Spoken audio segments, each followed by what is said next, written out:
세상을 혁신적으로 바꿀 만한 것이 무엇인지, 무엇이 창조적 변화의 요인인가를 알아차릴 수 있다면, 아니 적어도 그걸 알아차린 사람이 어떤 존재인가를 깨달을 수 있다면 여러분에게 부는 저절로 찾아오게 된다.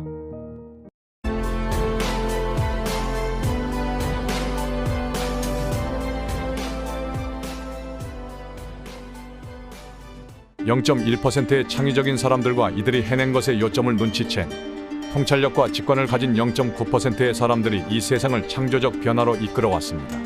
이 변화의 간격은 무척이나 길었으나 몇백 년 단위에서 몇십 년 단위로 좁혀지더니 이젠 10년 이내의 단위로 촘촘해졌습니다. 아마 머지않아 년 단위 나아가 월 단위로 바뀔지도 모릅니다. 따라서 지금부터라도 두 눈 부릅뜨고 언제 어느 때 세상을 혁신적으로 바꿀 만한 것이 나타날 것인지, 무엇이 창조적 변화의 요인인가를 세밀하게 관찰해 보도록 힘써 보십시오. 만일 이를 뒤늦게 알아차렸더라도 실망할 필요는 없습니다. 그걸 먼저 알아차린 사람의 꽁무니만 쫓아가더라도 여러분에게 부유함은 저절로 찾아오게 됩니다. 단 그 사람이 진짜 1%에 속하는 인물인지를 깨달을 수 있어야 한다는 전제 조건이 있기는 하지만요. 그렇지 않으면 평생 잉여인간 범주를 벗어나지 못하게 됩니다. 그러면 잉여인간이란 무엇일까요? 사회에서 어떤 역할도 맡지 못하고 누구도 필요로 하지 않는 인간이라는 의미입니다. 주변에 아무에게도 도움이 안 되는 인간이라는 의미도 있습니다. 애초에 잉여라는 단어 자체부터 남아 돈다와 필요 없다라는 뜻이 있거든요. 따라서 잉여인간이라 함은 한마디로 필요 없는 사람을 뜻한다고 할 수 있습니다. 문학계에서 잉여인간이라는 개념이 처음으로 사용된 건 알렉산드르 푸시킨의 소설 예브게니 오네긴입니다.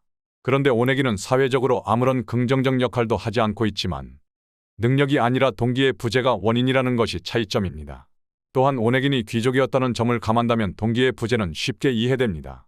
이런 측면을 감안한다면 잉여인간이란 말에 지나치게 부정적으로 반응할 필요는 없지 않을까 싶네요.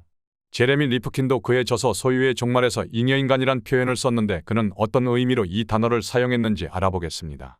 제레미 리프킨은 책을 통해 세상을 0.1%의 창의적 인간, 0.9%의 통찰력이 있는 인간, 그리고 99%를 점하고 있는 잉여인간으로 구분하여 설명하고 있습니다. 0.1%의 창의적 인간은 역사에서 보면 새로운 아이디어를 도입하고 혁신을 주도합니다.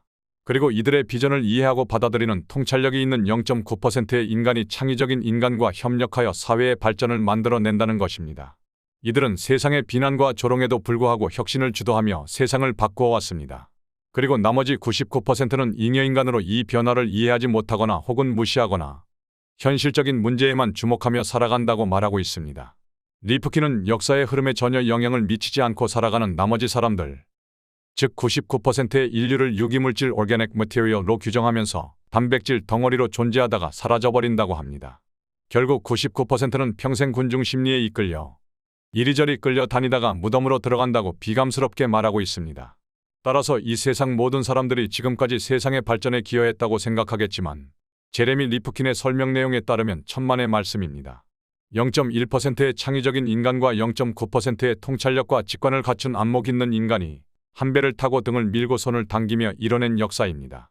불행히도 나머지는 1%가 만든 세상에 감탄하는 잉여인간들인 거죠. 아마 여러분 대부분도 그렇지 않을까요? 좀 모욕적인가요? 그렇게 느꼈다면 1%의 부류에 근접 가능성이 아주 높을 겁니다.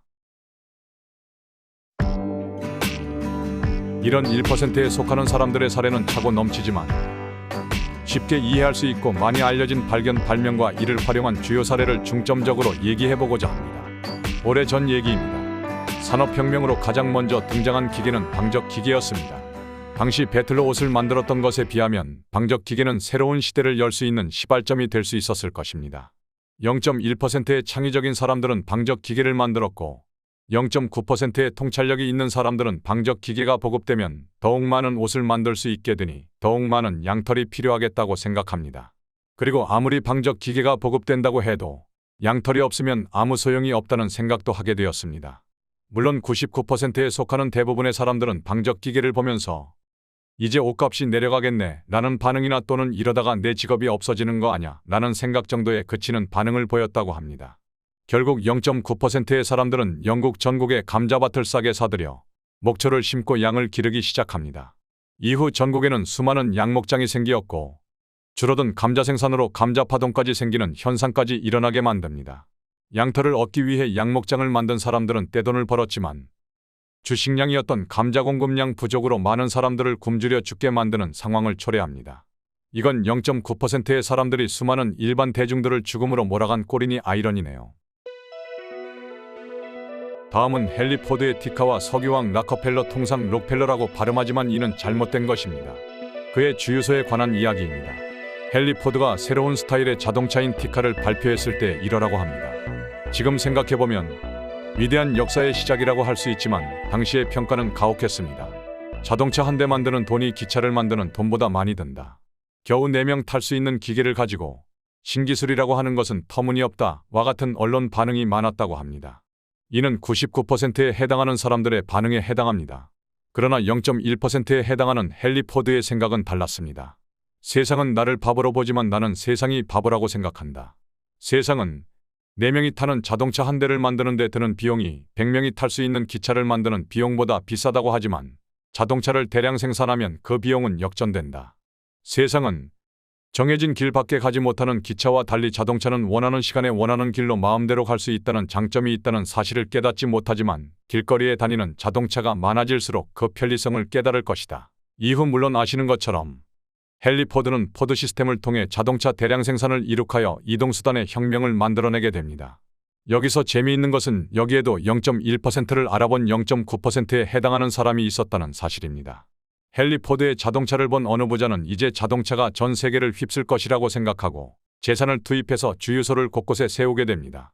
특히 미국 주요 도시의 좋은 장소를 선정해서 주유소를 세우자 99%의 사람들은 마차들이 다니는 길에 세워진 주유소를 보면서 역시 비난과 조롱을 하게 됩니다. 제레미 리프킨의 공식에 의하면 0.1%가 나타나면 그를 알아보는 0.9%가 나타난다고 이야기한 것처럼 미국 주유소의 94%를 독점하게 된 그가 역대 세계 최고의 부자 락커펠러입니다. 결국 0.1%와 0.9%의 사람들이 세상을 변화시키고 그 변화를 따라가는 것이 99%의 잉여인간이었던 것입니다. 그리고 이 영상을 제작하도록 동기부여를 해주었던 시골 의사라는 필명으로 주식 사이트에 글을 올려 폭발적인 조회수를 기록한 주식 투자 전문가이며 시골 의사의 아름다운 동행으로 인기를 얻은 작가이기도 한 박경철 의사의 이야기입니다. 그는 W를 찾아서 라는 유명한 강연을 통해서 많은 사람들에게 다음의 W, 즉 세상을 바꿀 차세대 주역은 누굴까를 고민하게 만들었습니다. 여기서 W는 세상의 변화를 주도하는 창의적이고 통찰력 있는 0.1%의 사람들을 의미합니다. 그는 의대 재학 시절 의학 영어 수업에서 미국의 타임지 의학 기사를 수업 교재로 사용하면서 해석하고 발표하는 과제가 주어졌는데 과제를 끝마치고 버리자니 아깝다는 생각이 들어 좀 더 자세하게 살펴보게 됩니다. 그때 미국 자산 시장이 불타오른다는 내용이 눈길을 끌었는데 당시 우리나라에서는 백할머니, 광화문곰 등이 주식시장을 쥐락펴락하던 시기였습니다. 20에서 30년 후 미국을 따라잡는다고 생각하면 대한민국에도 쓸모가 있겠구나라는 생각이 들었다고 합니다. 그래서 경제서적을 찾아 본격적으로 공부하기 시작합니다. 이게 바로 99%는 생각에 미치지 못한 점을 간파한 것이죠. 그는 한때 다음 세대 산업의 주역이 이동통신이라는 것을 예감하고 직접 주식 투자를 하여 원금의 50배 이상 수익을 올리기도 했다고 합니다. 거꾸로 0.1%가 창의성으로 새로운 것을 만들어내고도 시큰둥한데 반해 이를 보고 이건 물건이다 라고 간파한 0.9%가 역발상을 발휘하여 대박을 친 경우도 있습니다. 바로 전 세계 비즈니스 역사를 바꾸어 놓은 혁신을 가져온 마이크로소프트와 애플입니다. 이들은 IT 업계를 넘어 전 세계 비즈니스 역사에 굵직한 한 획을 그었지요. 때는 1973년 3월, 0.1%는 미국의 대표적인 프린터 기업인 제록스입니다. 이 회사는 그 당시에는 획기적인 알토라는 개인용 컴퓨터를 만들어냈습니다. 이것은 그래픽 유저 인터페이스 즉 GUI와 마우스를 사용하는 혁신적인 제품이었습니다. 게다가 이메일과 네트워크 기능이 포함되어 있었다고 합니다. 그런데 거기까지였습니다. 이를 세상을 바꿀 무기로 사용하지 않았습니다. 하지만 일찌감치 개인용 컴퓨터가 상용화될 것이라고 내다보았던 0.9%에 속한 스티브 잡스는 알토를 보자마자 이것이 갖는 잠재력을 간파했습니다. 그는 알토의 기능이나 특성은 물론 디자인의 세세한 부분까지 꼼꼼하게 분석하기 시작했습니다. 이를 바탕으로 즉 모방한 것에 자신들만의 아이디어를 접목하여 나름 컴퓨터를 만들어냈습니다. 1977년에 처음 출시된 애플2는 키보드를 일체화하고 크기를 줄여 공간 활용성을 높였으며 사용법도 간편하고 가격도 $1298로 당시의 컴퓨터 중에는 저렴한 편이어서 큰 인기를 끌었습니다. 그 뒤 이를 개량한 매킨토시를 출시했는데 본체와 모니터를 일체화하면서 크기와 무게를 크게 줄여 차별화를 이루었죠. 이렇게 해서 스티브 잡스는 개인용 컴퓨터의 대중화를 이룩할 수 있었습니다.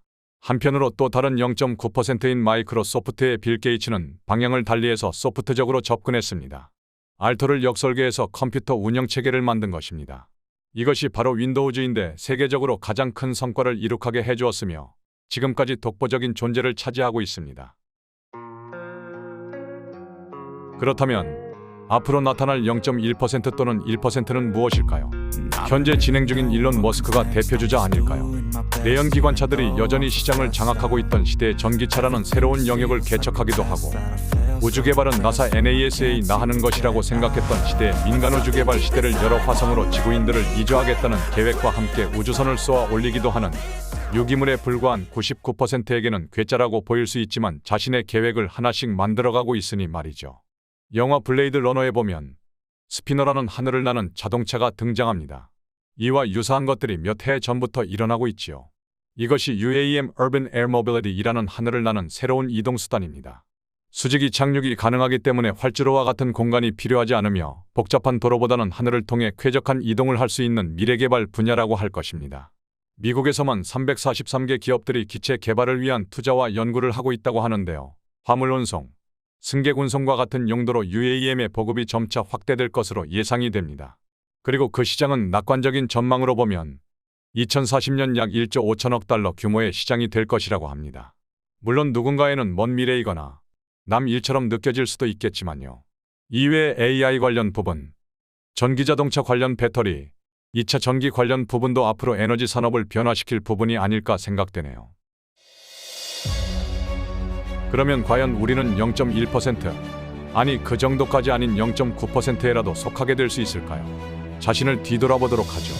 아이폰의 iOS를 보며 폐쇄적인 OS보다는 개방적인 안드로이드의 OS가 지금의 윈도우처럼 세상을 지배할 것이라고 생각하지 않았는지, 테슬라가 전기자동차를 만든다고 했을 때 기존의 내연기관의 생태계를 쉽게 무너뜨릴 수 없다고 생각하지 않았는지, 배달 음식 책자를 보며 전화 한 통으로 손쉽게 배달을 시킬 수 있는데 힘들게 스마트폰에 배달 앱을 다운로드해 굳이 그걸로 주문하겠는가 라며 의심하지 않았는지, 99%에 속하는 유기물인 잉여인간으로서 향후의 변화 트렌드를 알아볼 수 있는 통찰과 직관을 길러 최소 0.9%의 사람이라도 되려면 어떻게 해야 할까요? 다시금 세상을 변화시킬 그런 물건을 찾고 0.9%인 그들과 같은 배를 타려면 어떻게 해야 할까요? 오감과 육감을 모두 깨워야 합니다. 온몸의 감각이 시퍼렇게 살아있어야 합니다. 이와 함께 다른 사람들이 보지 못한 것을 느끼고 생략과 절제 속에서 파악할 수 있는 눈을 가지도록 노력해야 합니다. 그러면서 세상을 바꿀 만한 그런 게 세상에 드러나기 전에 단계를 반대로 생각해 보도록 합니다. 조롱하지 말고 부정하지 말고 시간이 흘러 확고한 진실로 받아들일 만한 것인지를 판단해 보면서 말입니다. 그러면 허접하게 보이는 100개 중에서도 한 개의 알맹이를 찾아낼 수 있는 통찰력을 키우게 될 수 있을 겁니다. 여러분에게 큰 부러움을 사게 만들었던 기존의 선각자들처럼 여러분도 창조적이며 통찰력 있는 1%의 존재로 거듭날 수 있기를 응원합니다. 이상 부자 속으로였습니다. 감사합니다.